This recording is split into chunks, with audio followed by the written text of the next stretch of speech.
So we got these two gorgeous guys in succession. As lovely as I like to have them too as well, because I love this deck for that. The Nine of Pentacles leading into the Ten of Pentacles. Truly your ultimate material happiness, the ultimate material good for you guys. So definitely material abundance coming for you in August, and it feels like, as well, it feels like a reward for your work, or something is a direct cause of your own actions. You know, because before the Nine of Pentacles, you do have the planting and sowing and taking care of the crops. And it feels like that. It feels like the culmination of all of that for you guys.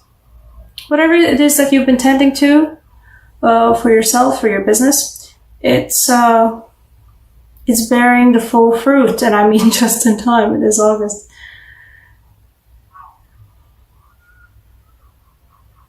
It's the year of the wheel pronunciation for the celebration that I don't know how to pronounce, and so I will refrain from doing that.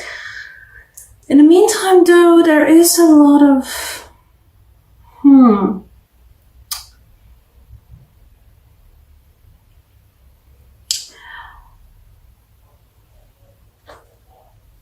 it feels like navigating a tricky situation between yourself and another person, perhaps between three people, but no, it feels like between you and another person based on your gut. Because we have the King and Queen here, which is not, you know, in itself. Is that showing it right? Is that how it's supposed to go? Nope, I was showing it the bad way around. Here, that's prettier. You have both the King and the Queen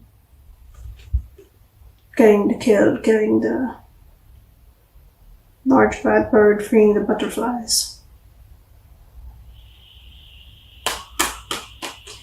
You have the Queen and the King, and I'm not sure whether this is purely just as you yourself are, either the Queen of Swords or the King of Swords, but it feels like in this particular relationship, you kind of feel like that. Way more swordy than I think you normally would. And I mean, yeah, sure, you're an air sign, like, yeah, swords fit you, but I've always found Libras to be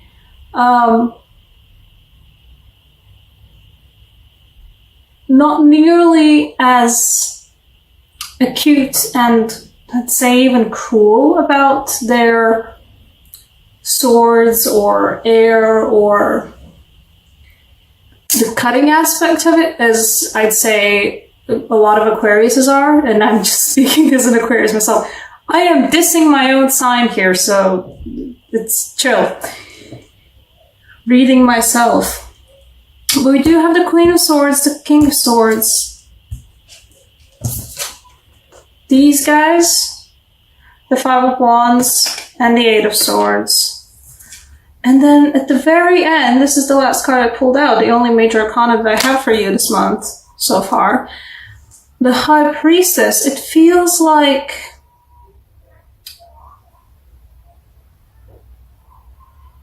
you found somebody that brings out the best in you, or not even just the best in you. I think it just brings out something in you intellectually. Like you will be finding someone that you specifically, that matches you in a very specific way. They don't like match you completely as a person. They don't round you out as a person. Not like fully. But they do, you know, if we would be a jigsaw piece, they match you on one side. So in some aspects of your personality, you have somebody on the opposite of you that matches you just that way. However, I don't know what it is about this relationship that makes you feel quite lost and makes you feel quite trapped. Perhaps even trapped in squabbles that you don't necessarily want to be participating in or don't want to be doing. And I think what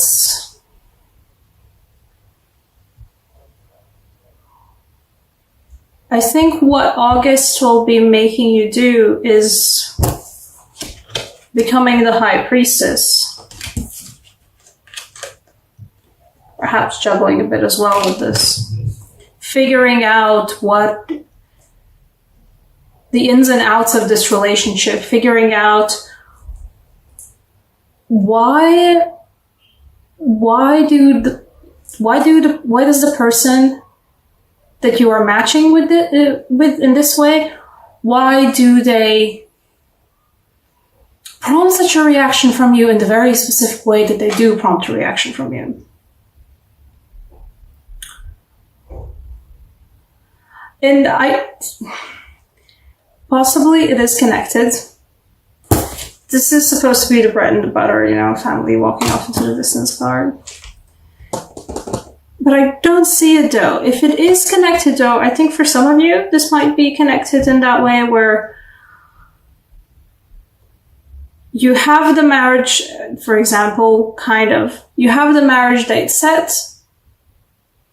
The dates are hashed out. You have everything set. But you're feeling like this. You're feeling unsure. You're feeling out of your blue. What are my words today? Sorry about that, guys. I think I might need a coffee. Or not. Out of your blue. Perhaps some of you needed to hear that. It feels like some of you were thinking, oh, this is my match. This is like, they're the king to my queen, or they're the queen to my king, or they're whatever royalty or whatever your royalty, but like, they're my match, and you're actually going to be like, yeah, let's go, let's do that match. And now when everything's actually set to happen, I wouldn't say something has changed, but there's a different view on your relationship that you might be having, that the other person might be having. And suddenly there's the Five of Wands, and suddenly you don't know where you're at anymore. Perhaps you're even feeling slightly trapped by the situation. Perhaps you're feeling trapped by the relationship. For whatever reason, you feel like you can't leave. You can't end it. Whatever, guys, your specific relationship situation is with this, because this is a relationship situation, even if it is a work relationship situation, if this is somebody you've been partnered with, the only way you're going to be able to navigate through this is by using your actual gut, is by actually tuning into your intuition, is by focusing on what's happening here and all around you. But like, don't look with your eyes, look with your gut feeling. Look with your gut feeling. I hope you get what I mean.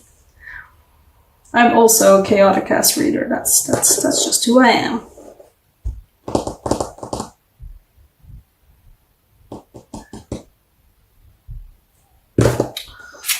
Okay. What's gonna get the clarifier?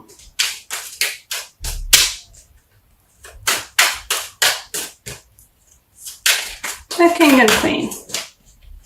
Both of them together. What about them? Where are they heading?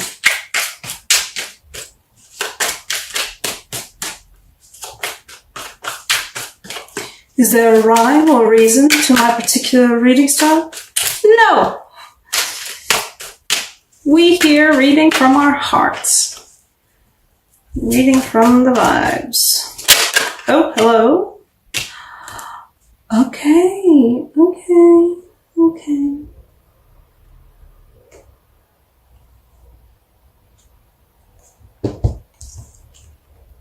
We got the Six of Pentacles. For any of you tarot readers out there, this might hold a personal meaning for you in the context of the rest of these cards, but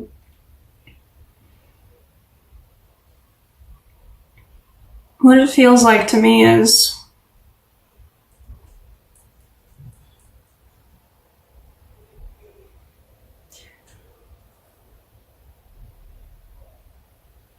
the fact that they might be giving something to you that you are not willing to accept. Don't discount that as being a leash over you or as a control mechanism. Sorry, I'm gonna cough now. Oh, jeez. Sorry about that, guys. My throat shot.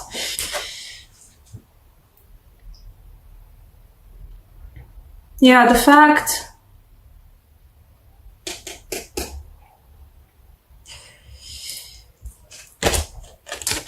if somebody is giving you something or showing you charity in a way that you are not prepared to accept, just because you have your own inhibitions and ideas about how you should be doing with money and how you have been doing with money, and or whatever kind of somebody offering you connections, opportunities, ways to move forward, investments.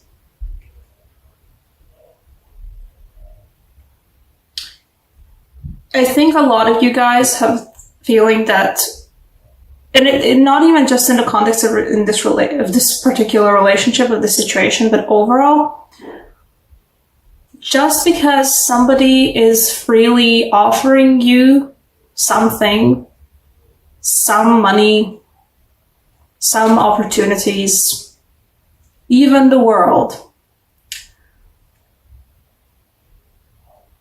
In this case, I feel like the cards are saying, don't refuse it just because you're afraid that this will be held over you at some point. Because for the absolute most of you, this won't. For the absolute most of you, this will be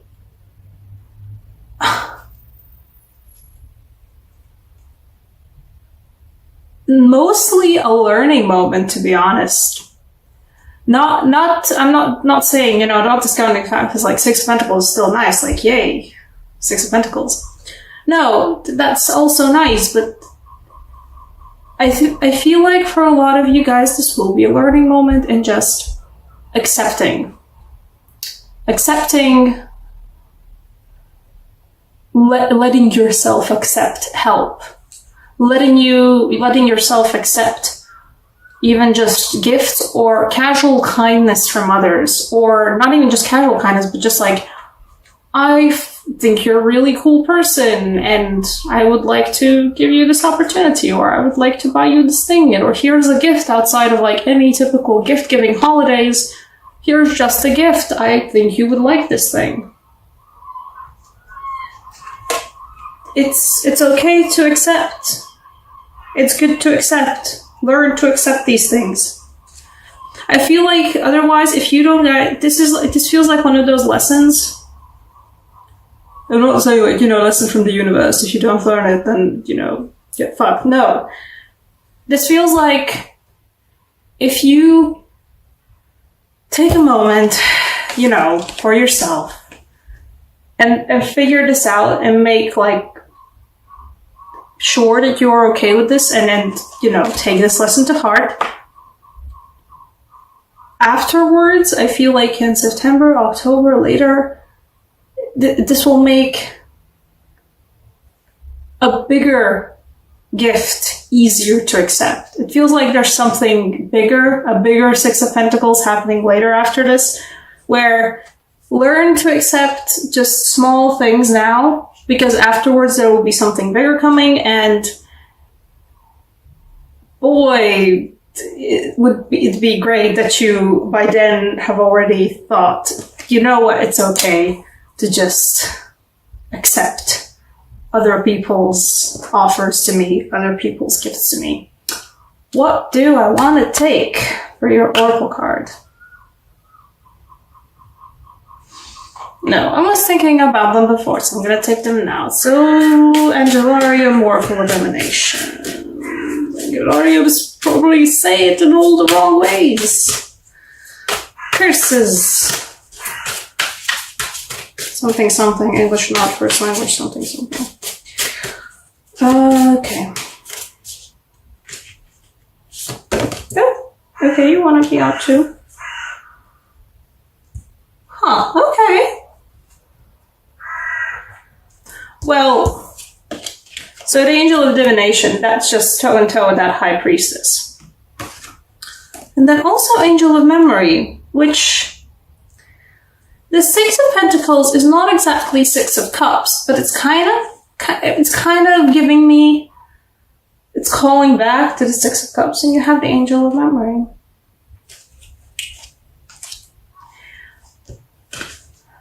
Okay, for a very specific lot of you, or just one very specific person, this is a childhood friend that, for whatever reason, you have either ended up put together in the world again, or you've just been together with consistently.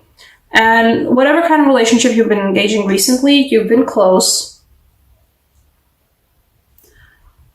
But it feels like for most of you, this childhood friend has, or just childhood acquaintance, or whatever it is, but at some point in their life they matched you, and now they're back, and now they're also in a position of power, and now they're just offering you a gift, or giving you an opportunity, or just, you know, you're a cool person, and from my childhood, and here, have this cool thing.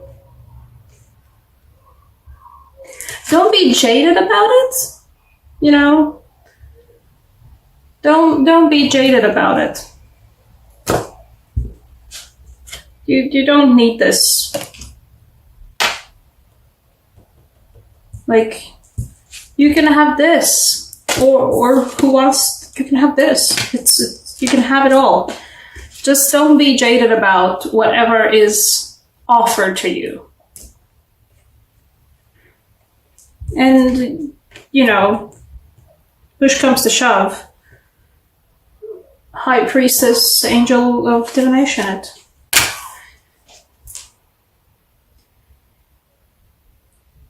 You have the opportunity to self-examine why you're being jaded, why you are having the reactions you're having, why are you making decisions you're making, and you have the opportunity to go back into the past and figure out, well, at which point did I get this way? Or what made me get this way? And just like the chill opportunity from the universe. It's okay to, you know, put your hands out and have somebody put something into them. You don't have to have that thing where everything you achieve in your life is by your own two hands. It's like, it's got your name stamped on it. Nobody else has contributed anything. It's good to be able to be independent and to be self-dependent and to be completely self-sustainable, and like, nobody ever needs to help you. Nobody, nobody like needs to be involved in your successes or whatever. No, it's all yours. It's all yours. It's not necessary. Humans are naturally social creatures, and unless society is royally messed up, that just gets shown. Like, people want to help you. Other people, like, people want to help each other. And whatever their little clique is family, friends, acquaintances, just childhood friends that you found very cool when you were kids together, and now like you have an opportunity for them and you're just like, hey, childhood friends, I think this would be a good match for you. Yes, I won't start with don't. Just take a chance to examine how you got where you have gotten in your attitudes towards receiving help, receiving gifts. And just once you have found where you come from, you can break free from that. And you can accept things. You can accept gifts and you can accept help. And that will only ever benefit you in the long run, being able to accept help when you need it.